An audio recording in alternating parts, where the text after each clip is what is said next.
시사 자키 정관용입니다.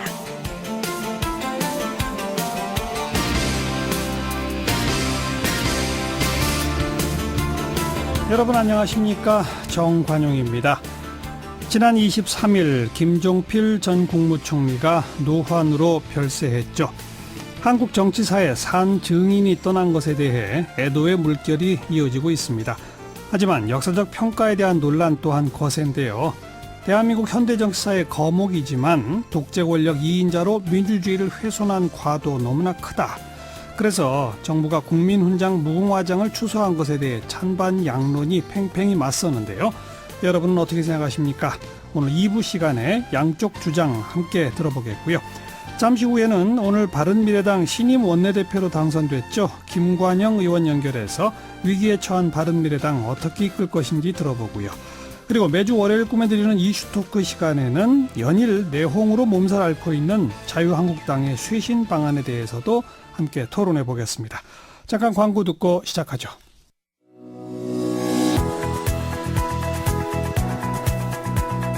시사자키 정관용입니다는 청취자 여러분의 참여로 이루어집니다.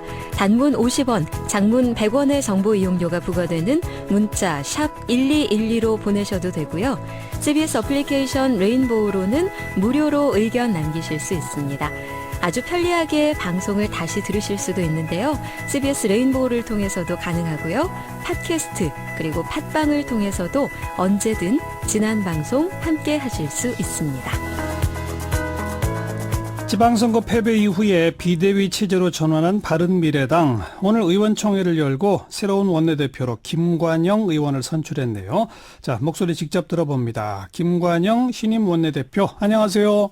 네, 안녕하세요. 김관영입니다. 네. 이현주 의원과 경선해서 승리하신 거죠? 네, 그렇게 됐습니다. 승리 우선 축하드리고요. 예, 고맙습니다. 아주 힘든 시기에 원내대표를 맡으셨는데 각오 한 말씀. 네, 당이 정말 어려운데요. 막중한 책임감과 사명감을 느낍니다. 저희가 창당하고 4개월이 됐는데 제대로 힘 한번 써보지 못하고 지방선거에서 참패를 했습니다. 예. 국민께서 매서운 휘초리를 주셨다고 생각을 하고요. 저희가 이번 기회에 민생을 최우선하고 또 경제 문제 해결하는 데 최우선으로 생각하고 생산적인 국회를 만드는 데 리드를 해나가서 예. 당의 존재감도 좀 확인을 시켜드리고 국민의 신뢰를 회복했으면 좋겠습니다. 네. 선거 이후에 당의 정체성 확립이 우선시돼야 한다 이런 지적이 많았었는데 의원들이 네. 난상 토론을 해서 탈이념적인 민생 실용정당을 표방하기로 했다면서요? 네, 그렇습니다. 그럼 그동안 쭉 써오셨던 개혁보수 이건 이제 없어지는 겁니까? 이제 개혁보수라는 말만 지금 굉장히 좀 난무를 하는데요. 네. 사실은 저희 당 안에 그동안 개혁보수 세력뿐만 아니라 합리적 진보 내지는 합리적 중도 세력을 자임하는 세력들이 항상 공존하고 있었습니다. 예. 그런데 이제 저희 당의 색깔을 자꾸 보수, 범보수다. 예. 이렇게 얘기를 하면서 이 보수 쪽으로 몰고 가려고 하는 그런 성향이 있었거든요. 예. 근데 이번 난상 토론을 하면서 우리 당 안에 분명히 개혁 보수 세력과 합리적 진보 세력이 같이 공존한다. 아하. 그렇기 때문에 우리가 그 두 개를 같이 포괄하는 의미에서 예.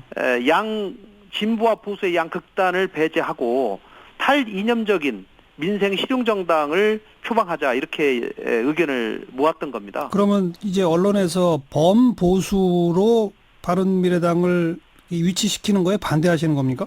네, 저는 찬성하지 않습니다. 아. 예. 그러면 그 보수 진보의 구도에서 바른미래당은 딱 중도 이렇게 말하면 될까요? 네, 저희는 중도 평균적으로 얘기하면 중도라고 표현을 해야 될 것 같고요. 네. 저희 당은 합리적 진보 세력과 개혁적 보수 세력이 공존하고 있다. 예. 예, 이렇게 말씀해 주시면 정확할 것 같습니다. 근데 이제 그동안 그 안철수, 유승민 이 두 분의 상징성이 워낙 컸는데 네, 예. 어찌 보면 중도나 새정치는 이제 안철수식 트레이드 마크고 네, 예. 개혁 보수는 유승민식 트레이드 마크였단 말이에요. 네. 그럼 오늘 소개해 주신 난상 토론의 결론은 결국 안철수식이 이긴 겁니까?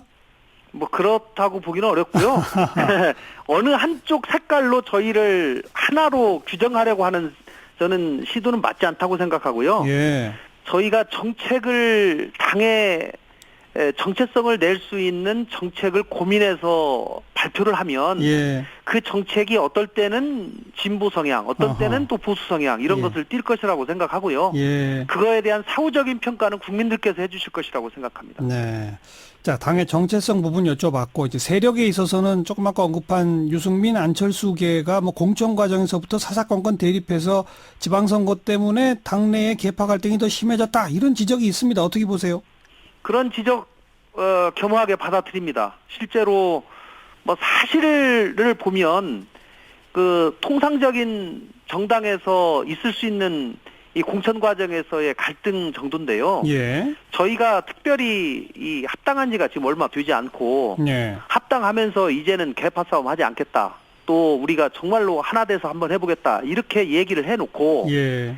얘기와는 다르게 계파 싸움이 재현되는 듯한 모습을 보였기 때문에 예. 거기에 국민들이 굉장히 실망을 했습니다. 예. 그래서 저희가 그 부분에 관해서는 깊이 반성을 하고 네. 앞으로는 이런 계파 갈등이 아니라 정말로 바른정당 출신과 국민의당 출신이 하나 되고 화합되는 모습을 반드시 보여야지만이 우리 예. 당의 살 길이 열린다. 예. 저는 그렇게 생각합니다. 그러면 안철수, 유승민 이 두 분의 역할은 앞으로 어떻게 되는 겁니까? 두 분이 이 일선에서 은퇴를 하시면서 예. 각각 성찰의 시간을 갖겠다고 말씀을 하셨습니다. 예. 그렇기 때문에 본인들의 향후 거취 문제를 포함해서 네. 많은 성찰의 시간을 가질 것이라고 생각하고요. 예. 당분간은 당에 직접적인 영향력을 미치는 일은 없을 것이다. 이렇게 생각합니다. 네. 일각에서 뭐 정계 은퇴 얘기까지 나오던데 그건 좀 심한가요?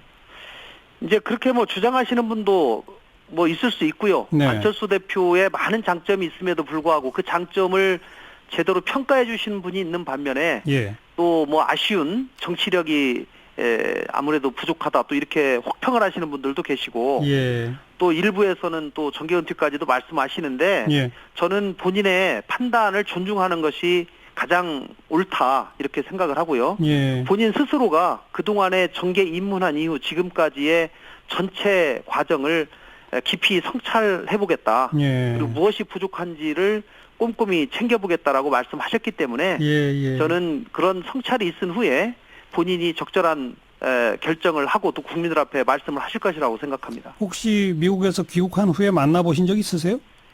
네, 전화만 했습니다. 아, 예. 어떤 생각하고 계신지 혹시 좀 들어보신 바 없습니까?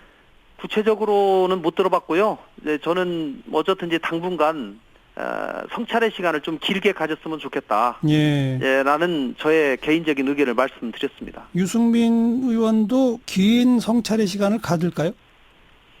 저는 상당 기간 성찰의 시간은 가질 것이라고 생각하고요. 예. 그러나 유승민 대표께서는 현역 의원이시기 때문에 예. 아무래도 당의 여러 가지 뭐 의원총회나 이런데 또 필요하면 꼭 나와 주셔야 될 그런 부분이 있기 때문에 예. 오늘도 이제 투표하는 과정에서 나오셨거든요. 예. 그래서 그런 완전히 단절되기는 어렵다 이렇게 생각합니다. 네. 조금 아까 뭐 개혁 보수, 범보수 진영 이렇게 우리를 부르는데 동의하지 않는다라고 하셨으니까 사실 다음에 준비했던 질문은 안 해도 될 것 같은데 일각에서는 예. 자유한국당이 변화하면서 바른미래당하고 다시 뭐 해처모여식으로 범보수 연합 정당이 만들어지는 거 아니냐 그런 시각이 있었습니다. 어떻게 보세요? 이제 그런 주장을 하시는 분들이 계시고 특히 자유한국당 쪽에서는 자기들이 다수의 개혁하는 모습을 보이면서 바른미래당과 뭔가 연대 내지는 합당을 하게 되면 네. 새롭게 거듭 태어나는 하나의 계기가 아니냐라고 예. 생각을 하면서 또 희망사항으로 그런 말씀들을 많이 하셔요. 예. 근데 저는 그럴 가능성이 거의 없다고 저는 생각합니다. 예, 지금은 저희 당 스스로가 내부에 불과 합당한 지가 지금 4개월밖에 되지 않았기 때문에 예. 당초의 창당 정신의 초심으로 돌아가서 예. 창당 가치를 실천하려는 노력이 필요하다. 아하. 예, 그리고 지금은 하나가 되어서 열심히 한번 해보자라고 하는 분위기가 저희 당 안에 충만하기 때문에 예. 저희 당 스스로 자강하는 노력이 먼저다 이렇게 말씀드리겠습니다. 자유한국당 개혁은 그나저나 잘 될까요? 저는 쉽지 않다고 생각합니다. 예, 화장 정도는 가능하지만 예. 근본적인 개혁은 쉽지 않지 않겠는가 뭐 이렇게 생각을 합니다만은 또 지켜보겠습니다. 자유한국당도 절체정일령의 또 위기 의식을 느끼고 있기 때문에 예. 뭐 개혁하고 새롭게 거듭나는 건 대한민국 정치 발전을 위해서 꼭 필요하다고 생각합니다. 알겠어요. 자, 이제 8월 달 전당대회를 해서 새 지도부, 당대표 최고위원 등등을 구성해야 되지 않겠습니까? 네. 어느 분이 대표하시는 게 제일 좋을까요? 글쎄요, 그거는 제가 뭐 정할 문제는 아니고요. 당원들께서 이제 정해주실 문제이긴 한데, 예.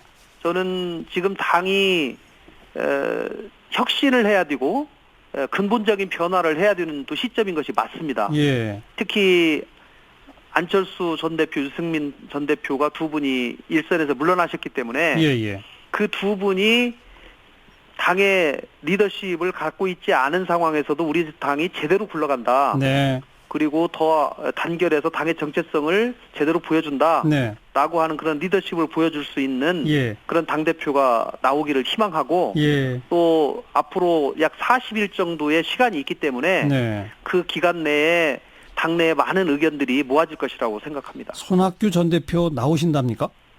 글쎄 모르겠습니다. 제가 통화해보거나 나눠본 적이 없기 때문에 네.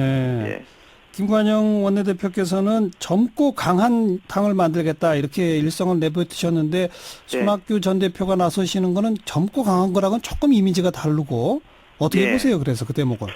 이제 제가 젊다라고 하니까 제가 뭐 40대니까 나이가 젊은 사람을 강조한 것이 아니냐 예. 이렇게 말씀들을 하셔서 제가 이 젊다라는 의미는 생각이 젊은 것이다. 그리고 유명한 뭐 어떤 시인도 얘기했지 않았습니까? 청춘이라고 하는 것은 나이의 문제가 아니라 생각의 정도다, 젊은 정도다라고 말씀하셨기 때문에 뭐 그 연세에도 불구하고 젊은 생각을 가지고 있고 개혁 의지가 강하시다면 누구나 뭐 도전해볼 일이다 생각합니다. 네. 그 판단은 최종적으로는 당원들께서 해주실 일이기 때문에. 알겠습니다. 여기까지 말씀드릴게요. 고맙습니다. 네, 감사합니다. 바른미래당 신임 원내대표 김관영 의원이었습니다. 윤태곤의 뉴스 사이다.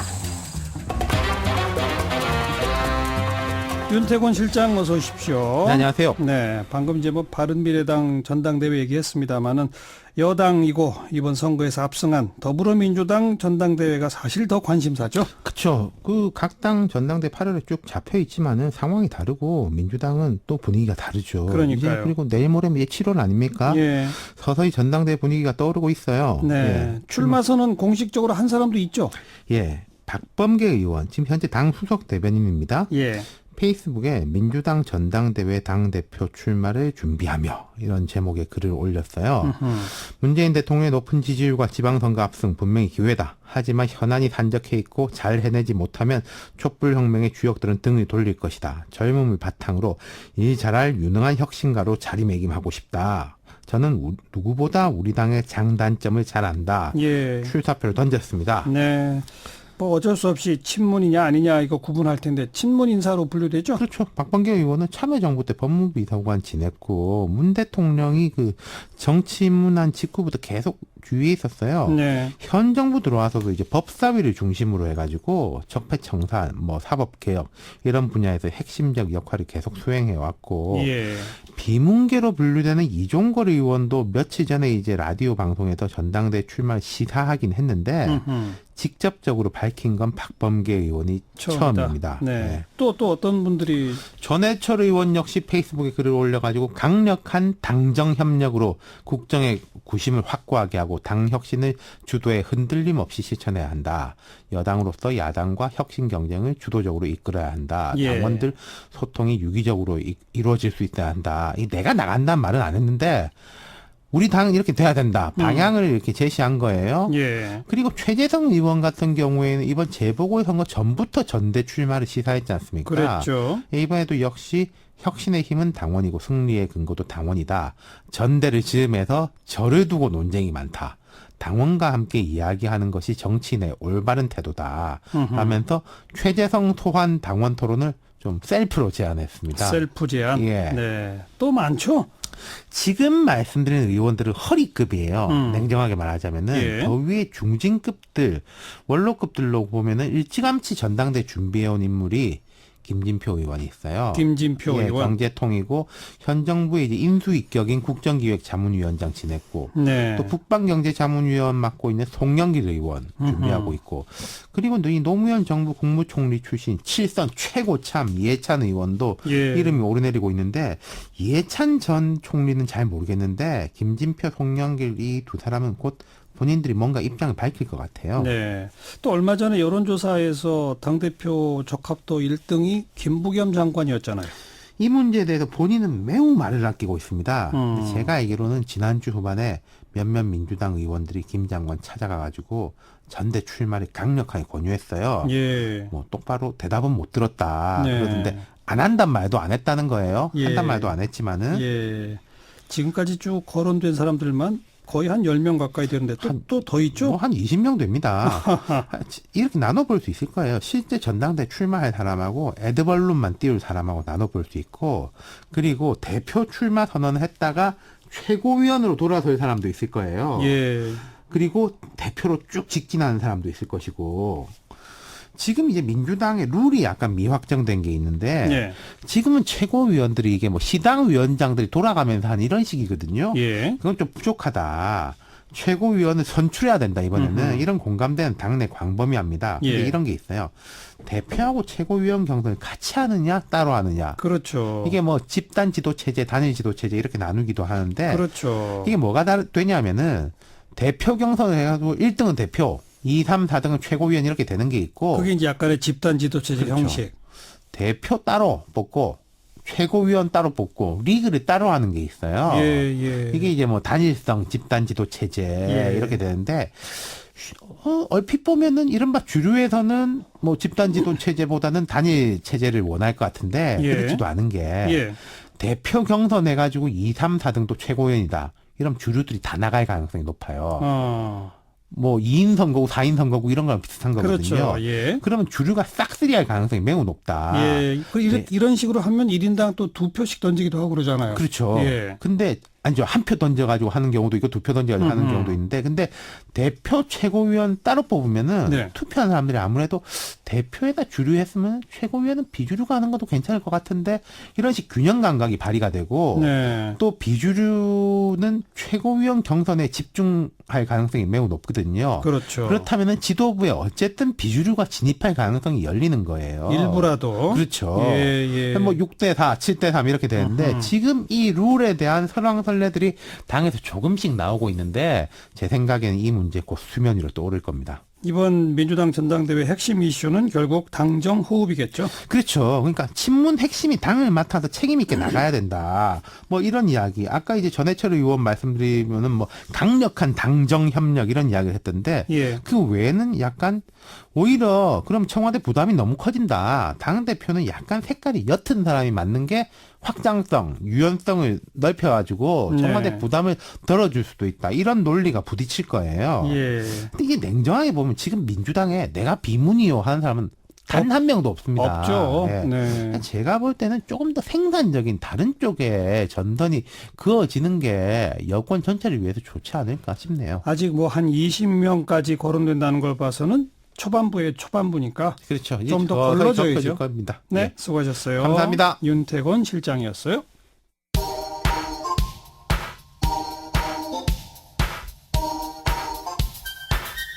시사자키 정관용입니다. 여러분은 지금 CBS 라디오와 함께하고 계십니다. 저는 출근길 김현정의 뉴스쇼 김현정입니다. 오늘 하루 화제가 된 여러분들이 많이 검색해본 뜬 뉴스들 정리하죠. 프레시안의 이명선 기자 어서 오세요. 안녕하세요. 이제 검색어 순위 왔다 갔다 한 게 무슨 어떤 단어입니까? 이번 주 날씨 그리고 6.25 전쟁 이렇게 두 가지인데요. 일단 내일부터 장마라는 소식에 오늘 날씨 그리고 내일 날씨 검색하는 이들이 늘었습니다. 예. 일단 서울 낮 기온이 오늘 32도까지 올라가는 전국이 정말 뜨거웠죠. 서해안과 제주, 강원 산지를 제외한 대부분의 지역에 폭염특보가 내려졌습니다. 하지만 북상하는 장마전선의 영향으로 내일 아침에는 서울과 경기, 모레 새벽부터는 충청과 남부지방을 중심으로 천둥과 번개를 동반한 시간당 30mm 이상의 매우 매우 강한 비가 내린다고 합니다. 네. 폭염은 한풀 꺾일 것으로 보이지만 비가 소강 상태를 보이는 곳에서는 더위가 이어질 가능성도 있습니다. 네. 뭐 조금 아까 뉴스 보니까 조금 아까 서울이 32도라고 그랬는데 또 어떤 보도에는 34.4도까지 올라갔다고. 거의 대구 날씨 수준인데요. 하하, 이게 오후 4시 기준 무인 자동 기상 관측망으로 측정한 서울 강북 지역의 낮 최고 기온이었다고 하네요. 아, 더위 정말 조심하셔야 됩니다. 예, 그 이번 주 날씨고 그리고 네. 6.25 전쟁. 네, 오늘 예. 한국전쟁 68주년입니다. 1950년 6월 25일 새벽 북한의 기습 남침으로 발발해 1953년 7월 27일까지 이어졌는데요. 전쟁 기간에 군인뿐만 아니라 민간인 피해도 막대했습니다.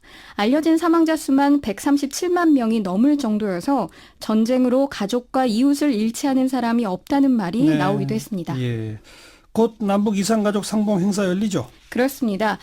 남북 이산가족 상봉 행사 오늘은 8월 20일부터 26일까지 금강산에서 열리는데요. 2015년 10월 이후 3년 만입니다. 대한적십자사에 따르면 24일 오후 6시까지 약 5만 7천 명이 신청했고 오늘 1차로 500명을 무작위 추첨했는데요. 추첨을 직접 참관하러 온 95살 박성은 할아버지는 이산가족 신청을 수도 없이 했다며 이제 살면 몇 년 더 살겠느냐 이번이 마지막이다라는 말을 했습니다. 예. 하지만 이분 안타깝게도 오늘 1차 후보자로 선정되지 못했습니다. 추첨해서 탈락하셨군요. 그렇습니다. 예. 한편 북미 양국이 싱가포르 회담 당시 논의했던 미군 유해 송환을 위한 100여 개의 나무 상자가 판문점에서 대기 중에 있습니다. 북미가 이를 어떻게 전달할지 협의를 진행하고 있다고 하네요. 네.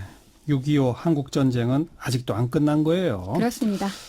또 어떤 검색어들이 있었습니까? 오전에는 조현병과 지드래곤이 검색어에 올랐는데요. 조현병 환자로 알려진 40대 남성이 지난 24일 오전에 서울의 한 주유소에서 직원과 행인 등 4명을 폭행한 사실이 알려지면서 조현병 검색이 빠르게 증가했습니다. 예. 이 조현병은 망상, 환청, 와해된 언어, 정서적 둔감과 같은 증상, 그리고 그로 인한 사회적 기능장애를 일으킬 수 있는 질환입니다. 그래서 묻지마 폭행 이런 제목의 관련 기사가 나온 거네요. 그렇습니다. 2016년 강남역 살인사건 범인 역시 조현병 환자로 알려지면서 조현병 환자는 범죄자다 이런 인식이 퍼지기도 했는데요. 아니라면서요, 근데. 그렇습니다. 아닙니다. 일부에서는 조현병 포비아를 과하게 우려하기도 하지만 경기대 범죄심리학과 이수정 교수에 따르면 조현병은 범죄 유발 요인이 아니라고 합니다.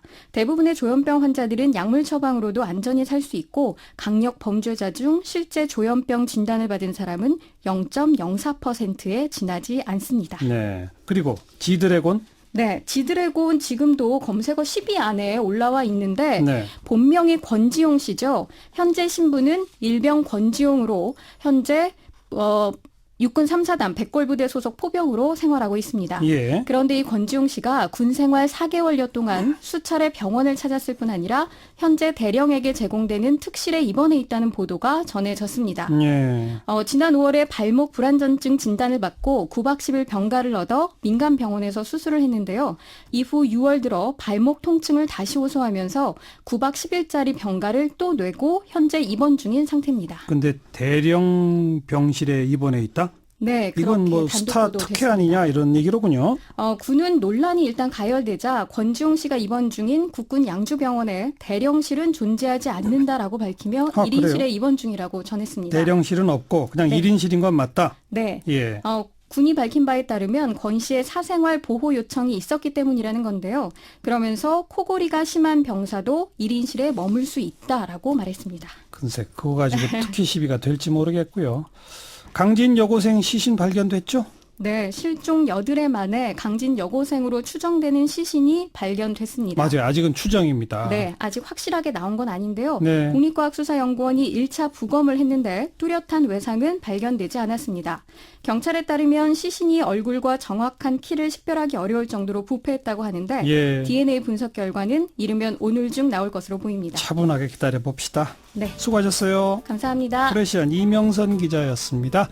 시작기 1부 마치겠습니다. 잠깐 뉴스 들으시고 7시 5분 2부에 다시 뵙죠.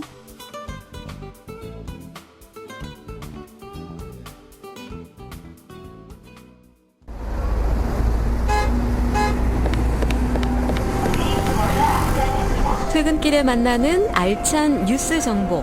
한림국제대학원 대학교 정관용 교수가 진행하는 시사자키 정관용입니다. JP 고 김종필 전 국무총리.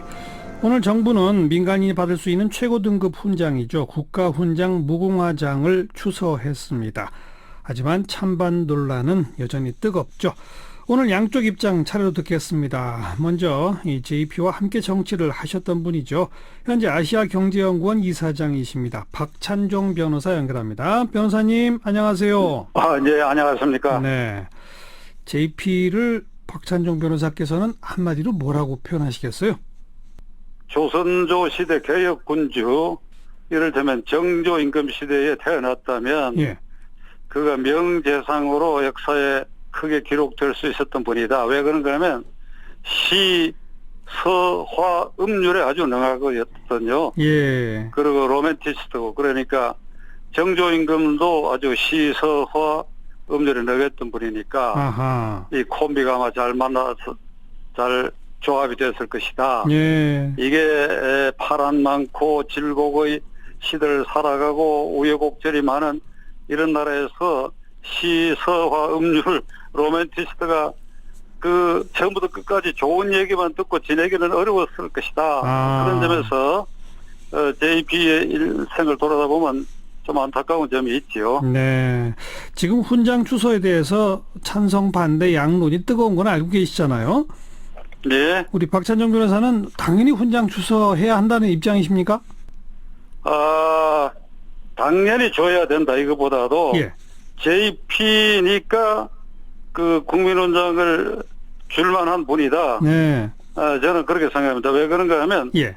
우선 첫째로 한 인간을 평가할 때에 태어나서부터 이렇게 순차로 살아온 것을 또 따져야 되겠지만 거꾸로 예. 현재부터 거슬러서 태어날 때까지를 이렇게 따져서 예. 이게 과오만 집대성 해버리면 예. 그 살아남을 사람이 누가 있습니까? 예. 예. 과오만 집대성 해버리면 그러니까 거기에 대칭적으로 긍정적인 것도 집대성해야 되고 예. 그것도 지금부터 거슬러서 이렇게 올라가 봤을 때 JP의 일생은 말이죠. 예. 87년 6.29 이후 그리고 이전으로 나뉘어야 된다고 생각합니다. 예. 우리가 87, 6.29까지는 헌정 48년 8.15 이후부터 약 40년간을 장기집권 군사 독재정권 시대를 살았다고 한다면 그렇죠. 6.29 이후는 지금 30년 동안은 이게 이제 민주화 시대라고 그러고 맞습니다. 그 핵심은 수평적 평화적 정권 교체가 되고 있다. 예. 요게 핵심이거든요. 그게. 예. 나머지 뭐 국회나 정당 행태 참 불만족 소리가 많은데 아주 기본적으로는 평화적 수평적 정권 교체가 가능한가? 이게 가능하도록 한 그 중심 인자로서 예. 김종필 씨가 기여했다. 그러니까 훈장을 줄 이유는 나는 있다고 생각합니다. 그러니까 3당 합당을 통해서 YS 대통령 만들었고 DJP 연합으로 DJ 대통령 만들었으니까 바로 수평적 평화적 정권 교체의 주역이다 이 말씀입니까? 그렇죠. 합종 연행. 그러니까 YS하고는 합종을 한 것이고 예. 강자끼리 모인 것이니까 예. 노태우 대통령하고 이렇게 강자끼리 모였고 그다음에 야당인 약자 DJ하고 연횡을 해가지고 예. 이 정권 쟁취에 성공했기 때문에 예. 그러니까 오늘 이 DJ가 대통령이 되었다.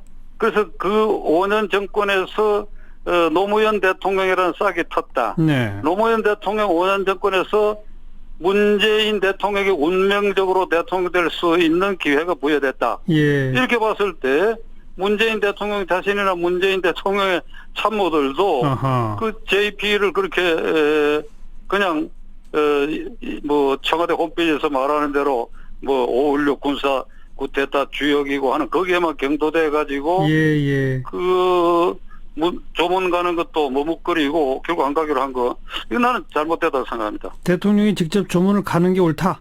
가는 것이 저는 옳다고 생각해요. 예. 지금 제가 말씀드린 예. 그 인간 자연인 문재인이 어떻게 대통령이 됐는가를 거슬러 생각해 본다면 네. 이것은 6.29 이후 체제에서 김종필 총재의 합종 연행에 의한 평화적 수평적 정권 교체가 가능한 데서 비롯됐다 하는 것이고, 둘째로는 예. 그런 정도 공이 있는 사람에 대해서 다소 그 이전의 행적에 대해서 문제가 있다 하더라도 알겠습니다. 예. 대역 부도 죄인이 아닌 이상 헌법 예. 66조의 대통령은 국민 통합의 상징이고 실천자로 국가 원수인데 예. 포용을 해야지요. 예, 예. 이 깜방에 있는 대역 부도 죄인을 빼고도 그것이 다 내 국민이라는 생각으로 포용하는 것, 그게 대통령의 국가 원수로서 부여된 책임 아닙니까? 네. 이렇게 크게 생각한다면 예.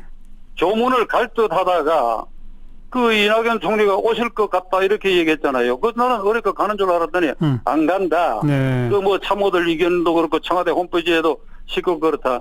이게 주변의 참모들이 대통령을 이게 왜소하게 만들고 있어. 알겠습니다.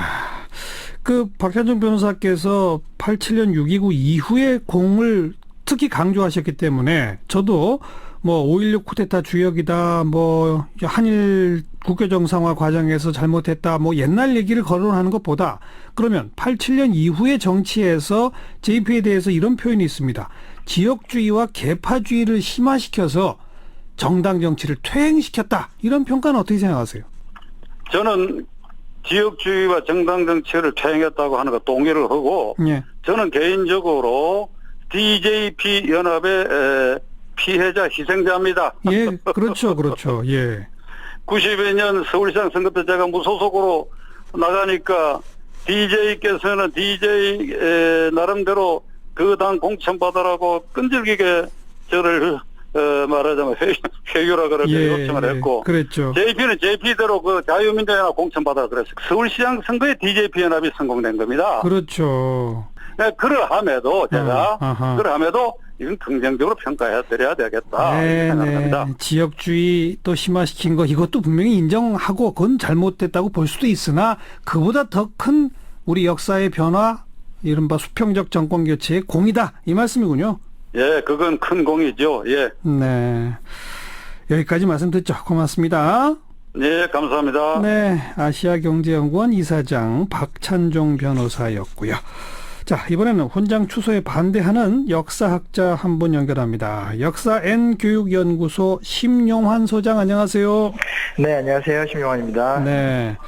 자, 이 역사를 좀 크게 보면 과오만 집대성해도 되겠느냐. 그가 세운 공도 봐야 되고 특히 이 민주화 이행 과정에서 수평적 평화적 정권 교체를 그러면 가능하게 한 분 아니냐. 이런 평가 어떻게 보세요? 그러니까 뭐 역사적인 긴 관점에서 보지 말자는 얘기는 아닌데 중요한 거는 본인 자체가 원론적인 얘기긴 하지만 5.16 군사 쿠데타의 주역이기도 하셨고 예. 그리고 총리를 역임했던 기간이 1971년부터 75년이니까 예. 유신체제 기간 때 총리를 하신 분이거든요. 예. 그러니까 이 훈장이라는 것이 단순한 과거에 대한 개인적 평가가 아니라 민주공화국인 대한민국에서 주는 훈장이라면 예. 민주공화국의 정체성에 부합한 행동을 했느냐 안 했느냐인데 민주공화국의 정체성의 가장 근본적인 것을 파괴하신 분한테 훈장을 준다는 게 전 동의가 되는 거지 않거든요. 예.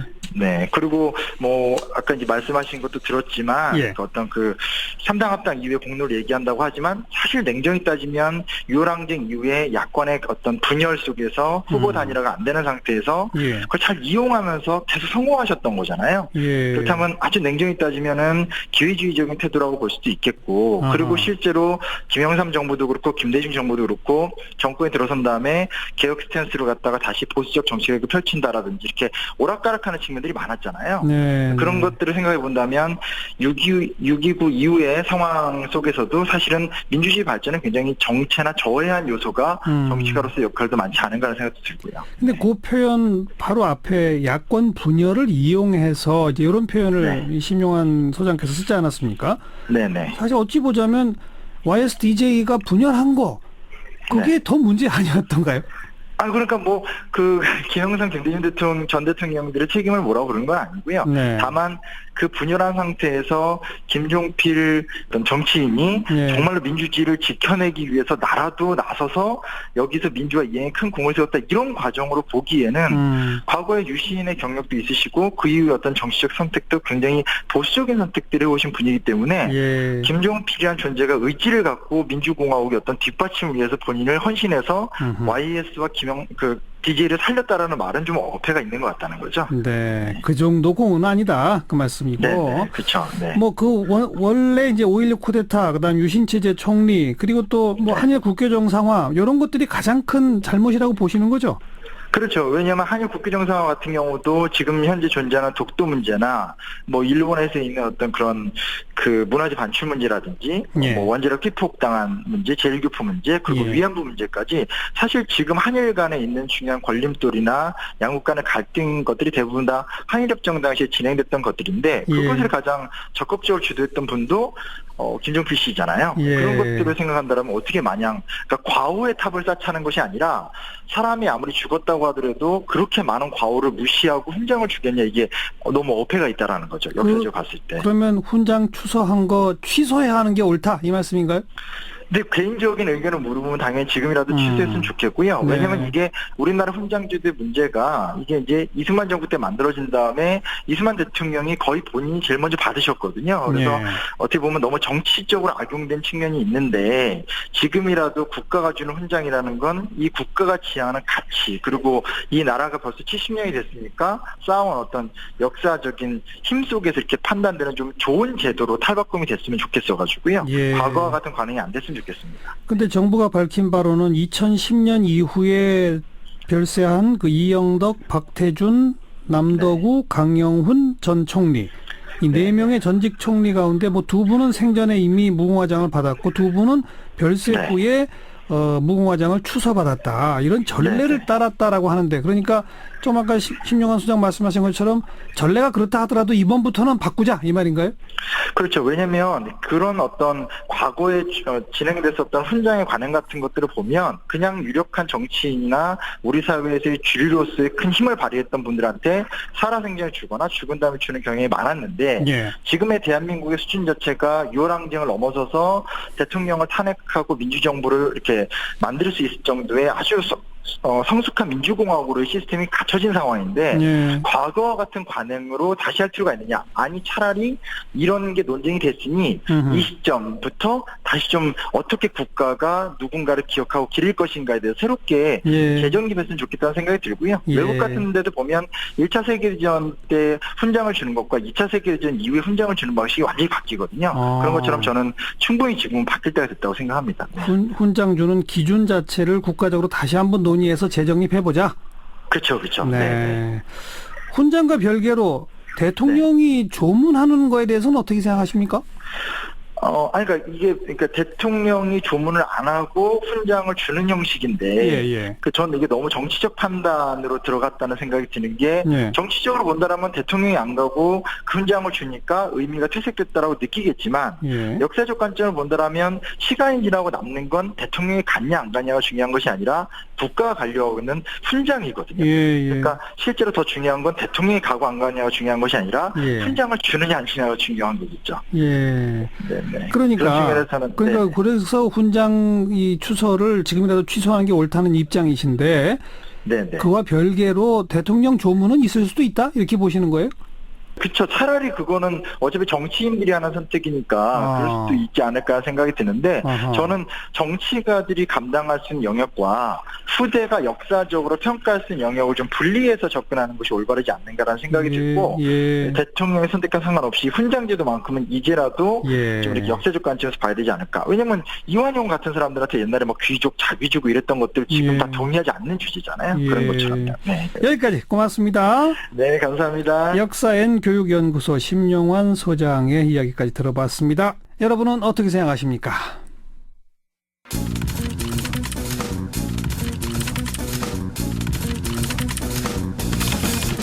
김민아의 시사 위키.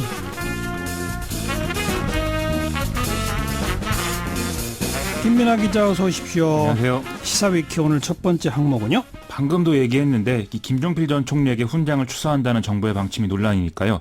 이걸 좀 다뤄보겠는데 훈장 자체에 대해서는 또 우리가 더 알아야 될 부분이 있을 것 같아서 이 훈장에 대해서 좀 알아보겠습니다. 김종필 전 총리한테 추서된 건 국민훈장, 무궁화장이라면서요? 그렇습니다. 대한민국 훈장이 모두 12가지 종류인데요. 이 중에 이제 정치, 경제, 사회, 교육, 학술 분야에 공을 세운 사람에게 주는 훈장이 이제 국민훈장이고요.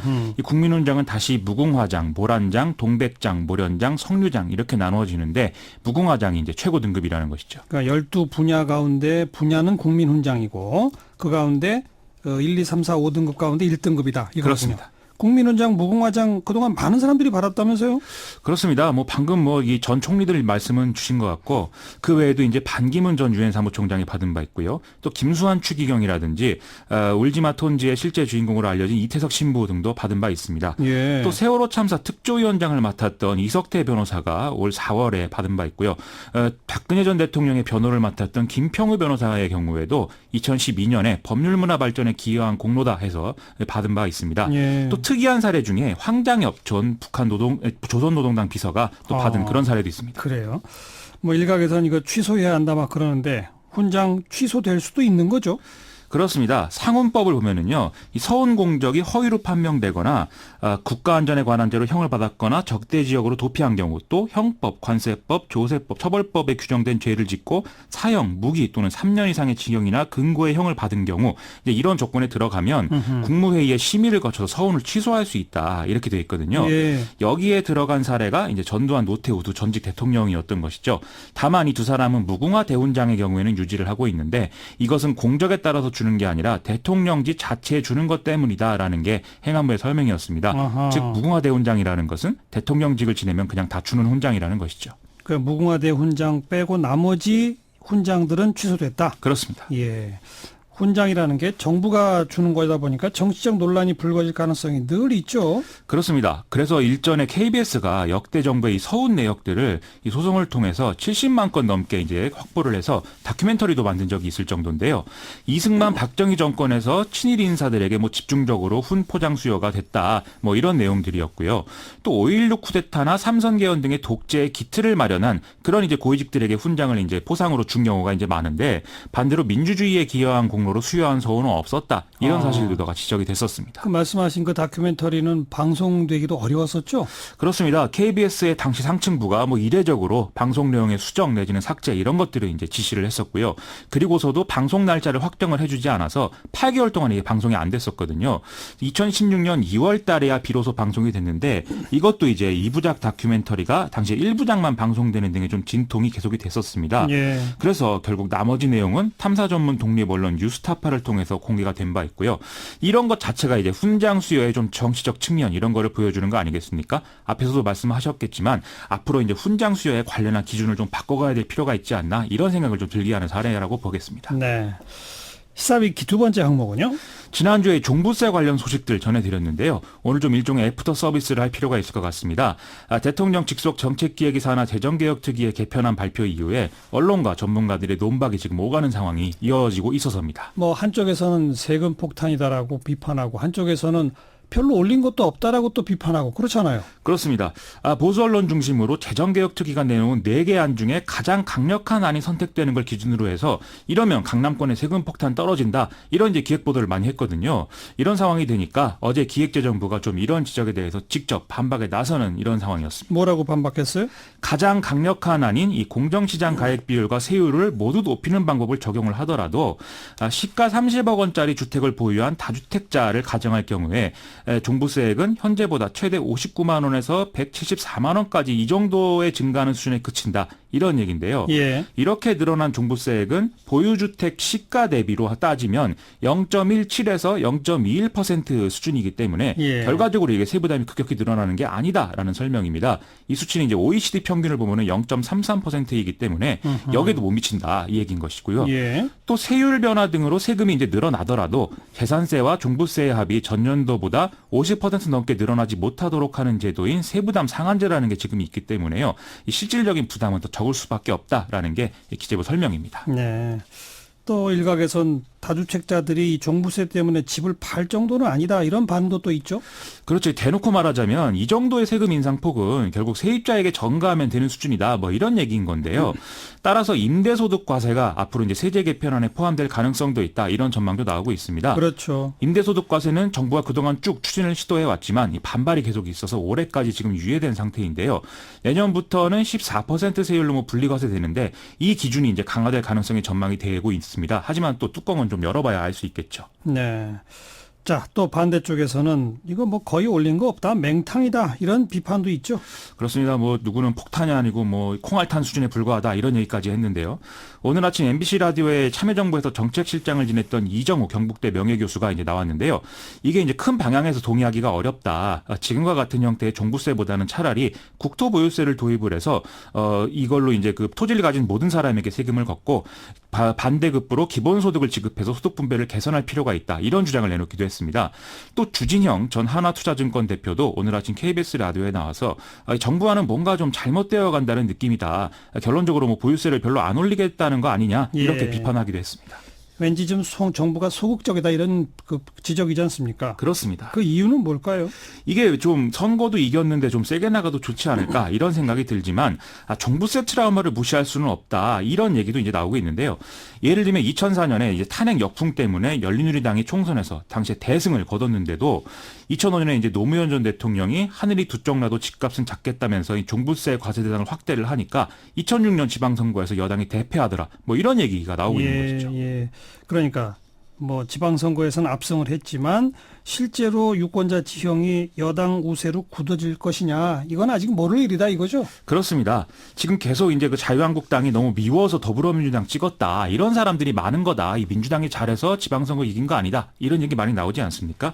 그리고 정부 여당도 계속 자만하지 않겠다 이런 메시지를 내놓고 있는 상황이죠. 그런데 이제 이런 상황들이 이 자만을 하지 않겠다는 메시지가 누구를 향한 것이냐 이게 의문이 든다 이런 지적으로 이어지고 있는 그런 국면이 되고 있는 거거든요. 예. 지금 종부세뿐만이 아니라 검경 수사권 조정이라든지 주 52시간 근로 또 최저임금 인상 이런 데서 다 후퇴하는 어떤 기류가 있다. 이런 지적이 나올 만한 그런 상황이라는 것이죠. 이게 결국 얘기하자면은 개혁을 원하는 목소리가 또 커야 정부도 부담 없이 개혁을 잘할 수 있는 이런 국면이 또 만들어지는 거 아니겠습니까? 그래서 또 우리 시민들이 관심을 갖고 지켜보고 또 요구할 것은 요구하고 이런 좀 책임성 있는 얘기들이 필요한 상황인 것 같습니다. 네. 자, 시사위키 세 번째 항목은요. 오늘 한겨레 인터넷판에 게임계의 여성차별 문제에 대한 좀 기획기사가 올라왔는데요. 저도 이제 게임을 참 좋아하는데 이 내용을 한번 소개해 볼까 합니다. 게임계에 어떤 여성 차별이 있다는 겁니까? 요즘에 이제 캐릭터 일러스트가 들어간 게임들이 많이 나오는 추세거든요. 예. 그런데 이 게임 이용자들이 이 일러스트를 그린 일러스트레이터의 SNS를 찾아내서 이 사람이 뭔가 페미니스트다 이런 생각이 들면 막 불매운동을 벌이고요. 그래요? 회사에 일러스트레이터 교체를 요구하는 이런 일들이 많이 일어나고 있다 이런 얘기인데요. 아하. 거의 스토킹 수준으로 일러스트레이터를 막 괴롭히는 그런 사례도 지금 부지기수라고 합니다. 이 더 큰 문제는 게임 업계가 이런 이 소비자들의 요구를 들어주는 사례 역시도 같이 늘어나고 있다라는 점이죠. 그래서 일러스트레이터를 교체한다고요? 그렇습니다. 이렇게 교체가 되면은 더 큰 문제가요. 이 작가들이 다른 회사 일도 맡지 못하게 되는 그런 상황이 된다는 것인데요. 예. 지금 게임 소비자들의 경우에는 아무래도 이제 대부분 젊은 남성인 거고요. 또 인터넷 등에서는 페미니즘에 대한 피해의식을 갖고 있는 그런 경우가 많다는 것이죠. 그래서 이렇게 페미니스트로 찍힌 사람을 쓰면 또 같은 논란에 휩싸이게 되기 때문에 이런 이제 일러스트레이터들은 사실상 업계를 떠나는 수밖에 없게 된다는 건데요. 아이고. 이런 일이 처음 일어나는 게 아닌데 점점 정도를 더해간다는 게 또 문제입니다. 또 게임 회사에 다니는 여성 수습 직원이 SNS에서 이런 좀 회사의 대처를 비판했다가 권고 사직을 당했다. 이런 주장도 지금 보도에 인용돼 있기 때문에 예. 문제가 심각해지고 있다고 말할 수밖에 없는 상황입니다. 게임 업계 내에 이상한 형태의 노동권 침해가 심하군요. 그렇습니다. 애초에 일러스트레이터를 지금 전부 외주로 쓰고 있고 쉽게 계약을 해지할 수 있다. 이것부터가 지금 문제의식을 가질 문제인데요. 게임 이용자들이 이 점을 알기 때문에 더 심하게 이제 반발하는 그런 요인도 있다. 이렇게 볼 필요도 있고요. 또 게임 업계 자체가 여성이 소수인 구조다. 이것도 문제의 심각성을 더하고 있는데요. 2016년 기준으로 게임 업계의 여성 종사자 비율은 17.7%밖에 안 된다고 하는 것이거든요. 예. 이 중에서도 취약한 일러스트레이터 등의 직군에 여성들이 몰려 있다고 하는 것이니까 2중, 3중으로 지금 문제가 확인되고 있는 그런 상황입니다. 이건 뭐 뾰족한 대책도 좀 잘 눈에 띄지 않는데 그러게 말입니다. 어떻게 해야 될지 모르겠네요. 참 막막한 상황입니다. 수고하셨어요. 고맙습니다. 김민아 기자였습니다.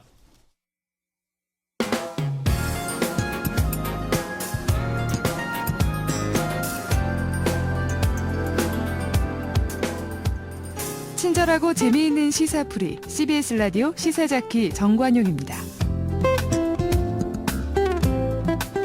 매주 월요일 꾸며드리는 이슈 토크입니다. 원숙한 진보 최민희 전 의원, 젊은 보수 시사평론가 장혜찬 씨와 함께하는 시간이죠. 오늘은 아직 지금 방향을 제대로 잡고 있지 못한 것처럼 보이는 자유한국당 현 상황을 좀 진단해 보도록 하겠습니다. 최민희 전 의원 그리고 장혜찬 씨 어서 오십시오. 안녕하세요. 안녕하세요. 네, 어떻게 보세요? 지금 자유한국당 상황이 어떤 상태라고 보세요? 한숨밖에 안 나오는데 네. 저는 뭐 최민희 의원님이랑 밖에서 잠깐 이야기했지만요. 지금 이번 사태가 단순히 지방선거 한번 졌다 정도가 아닙니다. 유권자 지형도 변하고 있고 보수 정치에 대한, 나아가서 보수 가치에 대해서 국민들이 심판을 내렸는데 아직까지도 자유한국당은 반성을 안 하는 것 같아요. 무릎 한 번 꿇은 뒤로 계속해서 싸우고 있잖아요. 그리고 저는 기본적으로 이 보수당의 지난 10년의 집권, 특히 이명박 전 대통령, 박근혜 전 대통령 다 구속되어 있지만 특히 박근혜 전 대통령이 구속이 되었는데 왜 그분을 대통령으로 만들고 그분이 대통령이 되어서 정말 엄청난 권력을 휘두를 때 같이 단물을 누렸던 분들은 책임지고 반성하는 사람이 아무도 없는가. 예. 최경환 의원 한 명 지금 구속되어 있는 것 정도를 제외하고 서청원 의원이 좀 무의미한 정계 은퇴도 아니죠. 탈당한 걸 제외하면 아무도 책임을 지지 않는다. 그래서 저는 김성태 당대표 권한대행의 말에 자유한국당의 본질이 있는 것 같아요. 뭐라고 말했냐면 뭐 갈등보다 화합을 중시한다고 했지만 언론 인터뷰에서 다시 한번 친박의 망령이 되살아나는 것 같아서 잠을 못 이루겠다 이런 말을 했습니다. 김성태 네. 권한대행이. 예. 오죽하면 이제 당내 화합을 중시하는 역할에 부여받은 권한대행이 그렇게 말할 정도로 저는 보수가 망한 가장 큰 책임이 친박에 있다고 보는데 친박이 혼자 망하는 게 아니라 지금 자기들 끝까지 한 번 더 살아보겠다고 보수라는 거대한 덩어리까지 발목을 부여잡고 늪으로 빠져들어가고 있는 형태가 아직까지도 계속되고 있다. 이런 참담한 생각이 듭니다. 결국 장혜찬 씨 눈에는 책임져야 할 친박의 생존 전략 차원에서 개혁조차 무산시키려고 한다고 본다. 그렇죠. 네. 최민희 전 의원. 그러니까 지금 뭘 지키려고 하는지를 모르겠다. 지금 이 시점에 자유한국당의 의원님들이 지키려고 하는 게 도대체 뭔지 모르겠다. 자유한국당을 지키려는 거냐. 예. 그러니까 처음에 중앙당 해체를 당 해체로 잘못 알아들은 많은 국민들께서 그러면 자유한국당 의원들은 이 순간부터 무소속이 되는 거냐. 이렇게 물으셨어요. 그런데 어쨌든 중앙당 해체지 당 해체는 아니다. 또 이렇게 나왔거든요. 그렇죠. 그래서 저는 지금 뭘 지키려고 저렇게 싸우는지 이유를 모르겠다. 네, 그래서 뭘 지키려고 정말 하는지 모르시겠어요? 네, 정말 모르겠어요. 그렇다고 그렇다고 지금 뭐 당권 잡고 공천권 지키려고 그런다면 그럼 이제 길이 없다. 그렇게 봅니다. 당권 잡고 공천권을 지킨다보다도 우선 자기가 공천 배제 대상이 되는 거를 피하려고 생존 전략 차원의 투쟁? 이런 거라고도 볼 수 있는 거 아닐까요? 제가 친박들의 어떤 발목 잡기라고 평가하는 이유가 지금 이들이 요구하는 게 가장 큰 핵심은 김성태 권한대행 사퇴입니다. 김성태 권한대행이 사퇴하고 지금 이제 막 발족된 혁신비대위 구성준비위원회가 무산되게 되면 예. 당 지도부가 완전히 공백 상태가 되는 거잖아요. 예. 그럼 어떻게든 당 지도부는 있어야 하기 때문에 전대를 빨리 열 수밖에 없어요. 조기 전당대회로 네, 가는 걸. 조기 전당대회를 열게 되면 지금 현재 국회의원 구성이나 뭐 당협의 어떤 조직 구성으로 보면 지난 8년 동안 친박 공천을 했기 때문에 19대, 20대 머릿수로는 여전히 친박이 우세합니다. 친박이었던 분들이 이제 와서 나는 중립이다 하고 있지만 사실 다 범친박인 건 누구나 다 알고 있는 거고요. 그래서 조기 전대가 막상 열리면 여론이나 국민들의 호된 비판과는 별개로 그 조직력을 앞세우고 국회의원 머릿수를 앞세우면 범친박에서 낸 후보가 당권을 잡을 수 있다는 계산을 하는 것 같아요. 그렇게 되면 뭐 2020년 공천권 뭐 자기들이 배제 안 당할 수 있는 것들이고 그리고 이들의 생각은 이렇게 친박이 당권을 잡아서 적당히 반성하는 모습을 보여주고 2020년 즈음이 되면 정권 후반기니까 자연히 또 지금보다는 낫지 않겠느냐, 숨통이 트이지 않겠느냐는 상당히 나이브한 인식에 근거해서 이런 개파 싸움을 하는 것 같아요. 예, 그러니까 김성태 권한대행 사퇴 촉구한 게 4선 이상 중진 의원 몇 명이 한 거 아니겠습니까? 그분들의 의도는 조기 전당대회다 이렇게 딱 보시는 거로군요. 네, 그렇죠. 명확하죠. 또 그 왜 전현직 당협위원장분들도 일부가 모여가지고 김성태 원내대표 나가라, 홍준표 대표도 뭐 이미 전 대표입니다마는 탈당해라. 그것도 그분들은 또 다른 요구를 했어요. 제가 그 부분에 대해서 정말 이야기를 많이 하고 싶은데요. 그 뭐 16명을 정계 은퇴하라 정풍 운동하고 삭발하고 했잖아요. 가장 그 앞에 선두에 선 두 분이 구본철 전 의원과 오경은 전 의원입니다. 구본철 전 의원 같은 경우는 작년 연말 당무감사 때 쉽게 말해서 잘려서 당협위원장에서 강제로 물러난 분입니다. 아하. 그럼 물러난 분이고 이분은 친박이고요. 박근혜 전 대통령의 탄핵을 반대하던 분이에요. 예. 그러니까 이제 와서 본인이 어떤 원외의 어떤 정풍 세력인 것처럼 당을 개혁하겠다고 삭발하고 하는 게 아니라 아하. 그동안 쭉 친박 정치를 하다가 홍준표 대표 체제에서 이제 감점을 받아서 네. 당협위원장 자격이 부족해서 물러났던 분이 이제 와서 본인의 어떤 정치적인 영향력을 행사하기 위해서 저는 하는 거라고밖에 보여지지 않고 아하. 그 물러나라는 대상을 보면 뭐 친박 의원들도 포함이 돼 있습니다만 사실은 박근혜 대통령 탄핵이나 어떤 이번 지방선거에 직접적 책임이 없는 비박계 중심들을 더 많이 물러나라고 하고 있습니다. 어허. 그리고 또 한 명의 핵심인 오경훈 전 의원 같은 경우는 양천구가 지역구인 분인데 양천에서 국회의원 선거, 구청장 선거 보궐 한 번 당선된 거 말고는 5번 낙선한 분이에요. 예. 그런데 김용태 의원이 양천 지금 당협위원장이죠. 그렇죠. 바른정당에서 복당하면서 이분이 당협위원장 잠깐 됐다가 또 밀려난 분이에요. 아. 근데 그 이번에 정풍운동 16명 안에 뜬금없이 김용태 의원이 포함되어 있지 않습니까? 대상자. 그러니까 본인들의 어떤 정치적인 입지 회복을 위해서 이렇게 삭발하고 하는 거지 이분들의 어떤 지난 정치 이력을 보면 원외 당협위원장 모임이라 해서 진짜 뭐 당 재건을 위해서 알겠어요. 사심없이 정풍하는 예. 분들은 전혀 아니라는 거죠. 이거는 그 대다수 언론이 그냥 사진 보도만 해가지고 자세한 보도가 없어서 우리 청취자분들도 오늘 장혜찬 씨 설명을 들으면서 아 그게 그거였구나. 그분 그런 사람들이 어떤 사람들인지 몰랐는데 이렇구나. 좀 이해가 될 것 같네요. 제가 고소당할 걸 각오하고 이 두 분에 대해서 저만 이렇게 열심히 이야기하고 있습니다. 최민희 전 의원. 근데 저 말을 들어보면 결국은 지금 이 사태를 해결하기 위해 나선 사람 모두가 자격이 없다는 얘기를 하고 있는 그러니까요. 거거든요. 네.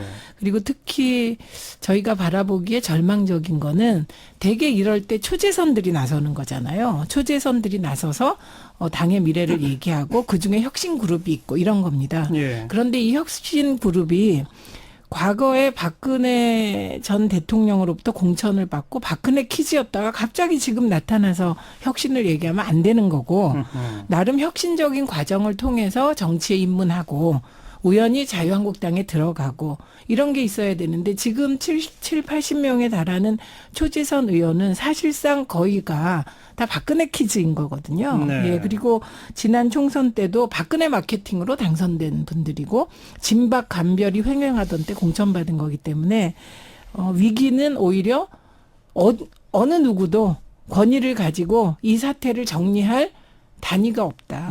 이게 위기인 것 같습니다. 어쨌든 김성태 원내대표가 대표 권한대행을 하고 있는데 그만큼의 권위가 지금 없고 예.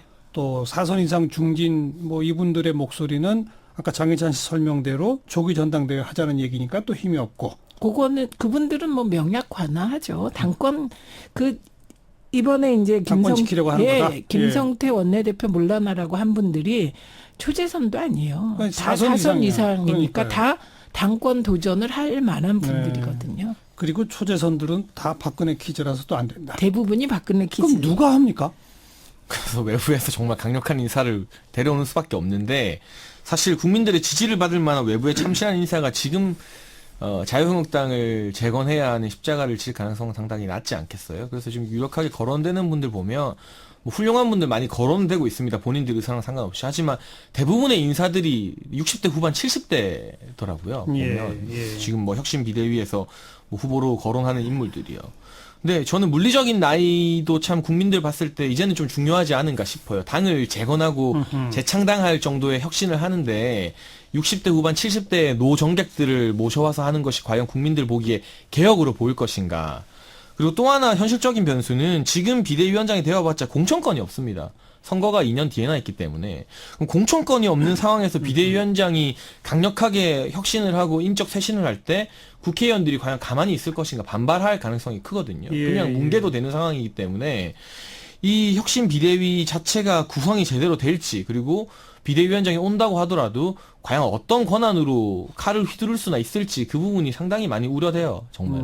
근데 김성태 권한대행을 물러나라고 하는 건 전 타당한 것 같습니다. 그건 또 왜요? 그건 왜 그러냐면 당권 경쟁하고는 상관없는 얘기인데 되게 이제 이런 일을 당하고 수습 과정이 공식이 있습니다. 그게 우선 당대표가 사과를 하고 사퇴를 해요. 예. 그럼 그 다음에 의원총회 등을 하고 대국민 사과를 해요. 그런 다음에 당내 토론을 거쳐서 비대위를 구성하잖아요. 그리고 비대위를 구성해서 혁신안을 발표합니다. 예. 이게 뭐 되든 안 되든 공식인데 김성태 원내대표가 권한대행이 된 다음에 의원총회를 하고 나서 당내 토론을 거치지 않고 그냥 주말에 고민을 하다가 중앙당 해체를 선언했죠. 안을 그냥 그 장차 비대위가 논의해서 내야 될 안을 미리 내버린 거예요.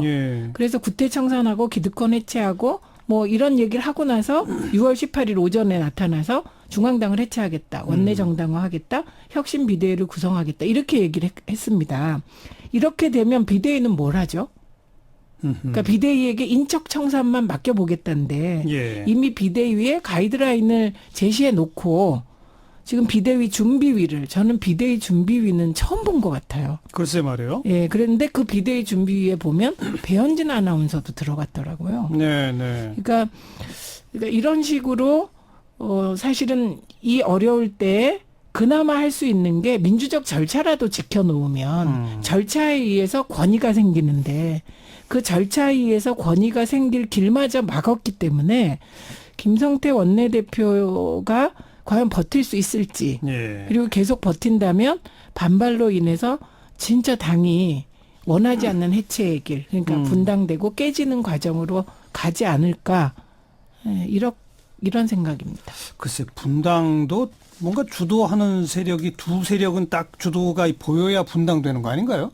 그것도 잘 안 보이는 거 아닌가요? 지금 분당에 구심점이 없죠. 글쎄요. 바른정당 떨어져 나갈 때처럼 뭐 이렇게 비박계 의원 총회가 따로 모여서 되는 건 또 아니고요. 그러나 저는 뭐 분당이 될지 안 될지 또 김성태 권한대행이 물러나고 비대위가 구성될지 안 될지는 정말 한치 앞을 모르는 상황입니다만은 이번 계기를 통해서 국민들이 이 친박이라는 정치 세력에 대해서 정말 질릴 만큼 질리실 것 같아요. 그래서 결국 궁극적으로는 2020년 총선에서 공천을 누가 어떻게 하든 말든 친박 딱지를 좀 세게 달았던 사람들은 정말 이 표현 옛날에 많이 썼죠. 패족에 가까운 정치적인 어떤 물러남을 겪게 되지 않을까라는 생각을 제가 지켜보면서 하게 되고요.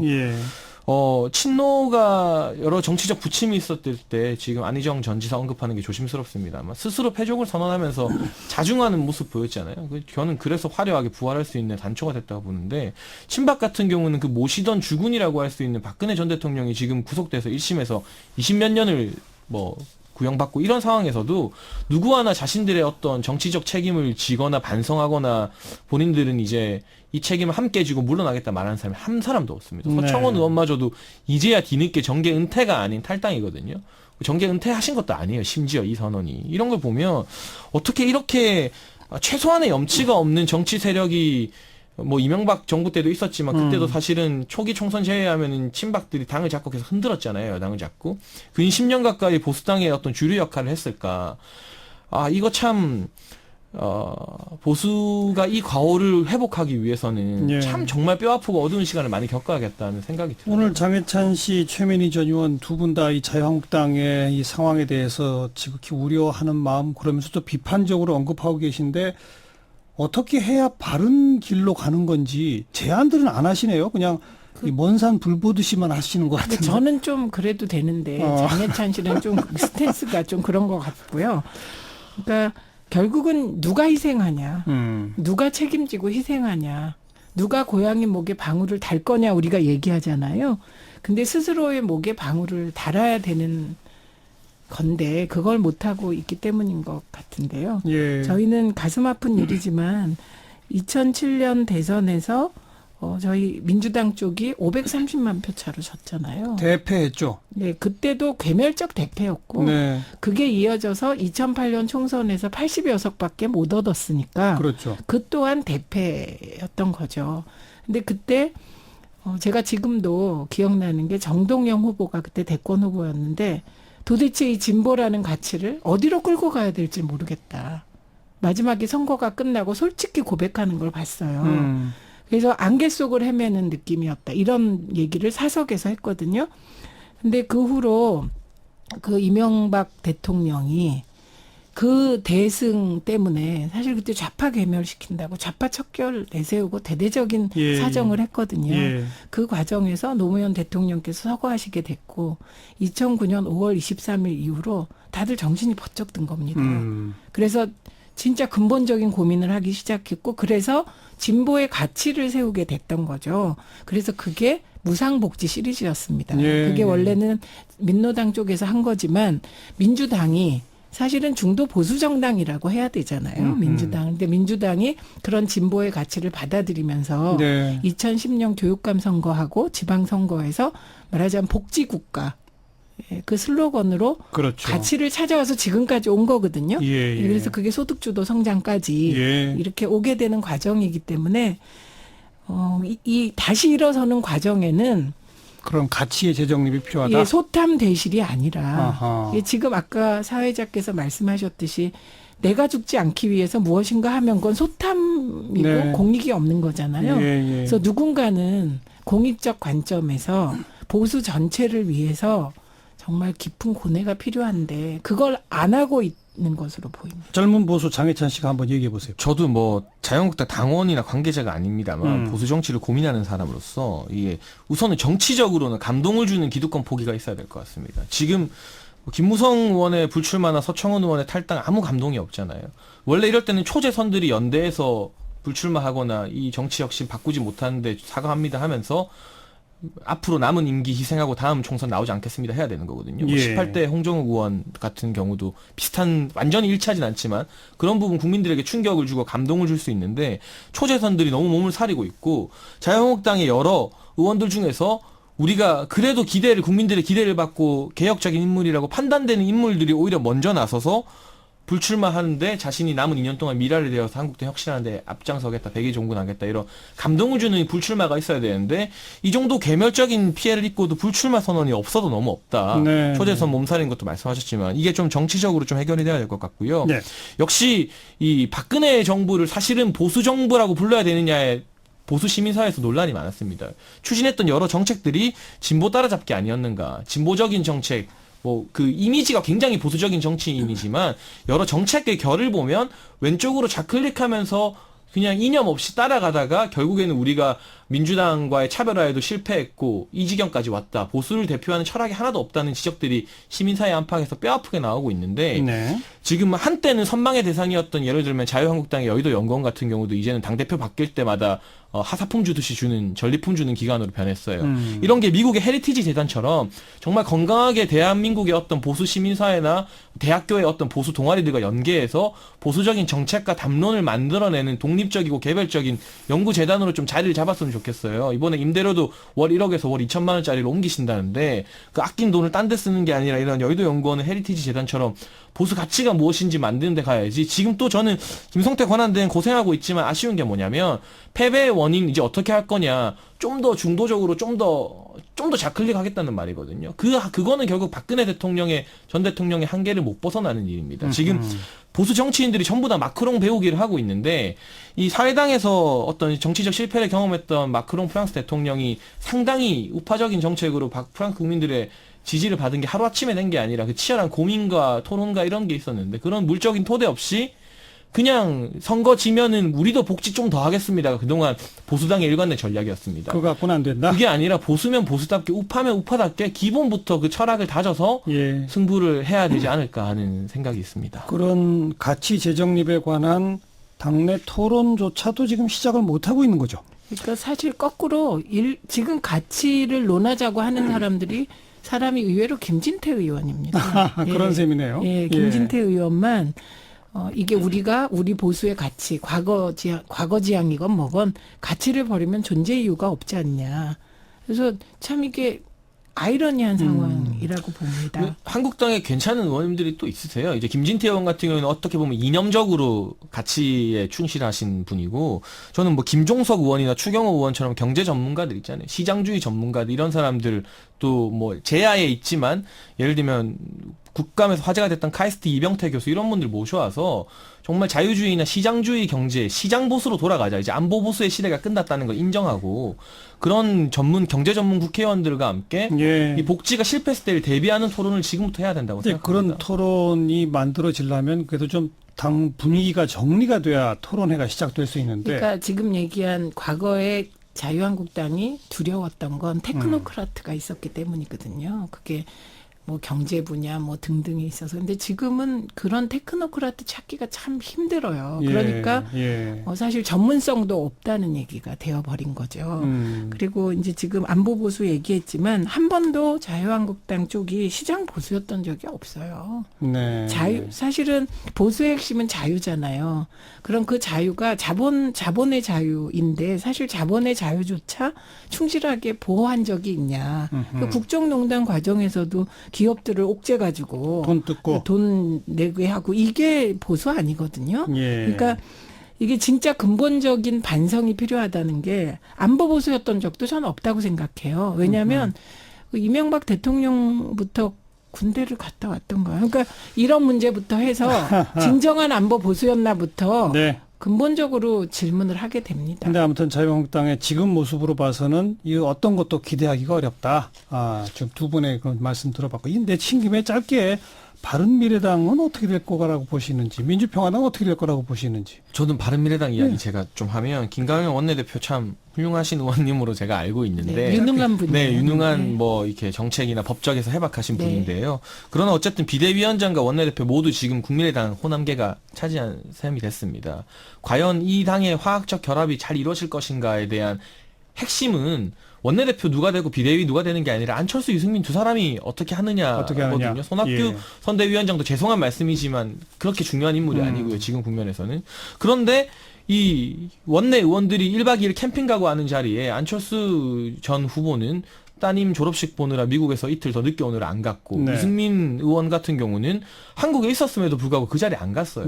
한 사람이라도 그 자리에 가서 다른 계파 의원들의 어떤 말을 같이 듣고 그 1박 2일 캠핑해야 되는데 그 두 사람 빠진 1박 2일 캠핑, 원내대표 선출, 화합은 안고 없는 찐빵이다. 결국에는 안철수와 유승민 두 사람이 어떻게 하느냐 달렸다. 손을 확실히 잡고 뭔가 하지 않으면 언제 쪼개지느냐 시기가 문제지 쪼개질 당이 아닌가 싶어요. 민주평화당은 어떻게 될 것 같습니까? 일단 민주평화당은 이번에 그래도 5석 기초단체장 건졌잖아요. 그래서 미래당보다 낫다 이렇게 얘기하시던데 일단은 정의당과 원내교섭단체를 구성한 상태에서 바른미래당의 해체 모여를 지켜보지 않을까 싶습니다. 바른미래당의 유승민, 안철수 그 관계가 어떻게 되는지를 지켜볼 것이다. 거기 우선 답이 나야 그 다음 또 중폭 정도라도 정계 개편의 방향이 가름될 것이다. 그렇게 보신다. 그럼 아직 많이 남았네요. 당장 무슨 일 벌어지지 않겠네요. 네, 당분간 정치 뉴스 정신 없을 것 같습니다. 정신이 없다기보다는 별로 볼만한 뉴스가 안 나올 것 같은데. 조금 지지부진한 가운데. 지지부진이 좀 장기화될 것으로 싸우는 보인다. 이야기만 많이 나올 것 같아요. 근데 핵심이 되는 유승민, 안철수 이런 분들은 상당 기간 또 장고에 들어갈 것으로 보여서 오늘은 정치권 전반을 좀 쭉 짚어봤는데 이건 뭐 각 당의 당내 문제고 그냥 제가 한 말씀만 하면 그래도 국회 일은 좀 해야 되니까 빨리 원구성이나 좀 됐으면 좋겠다는 말씀만 덧붙이겠습니다. 자, 최민희 전 의원 그리고 장혜찬 시사평론가 수고하셨습니다. 감사합니다.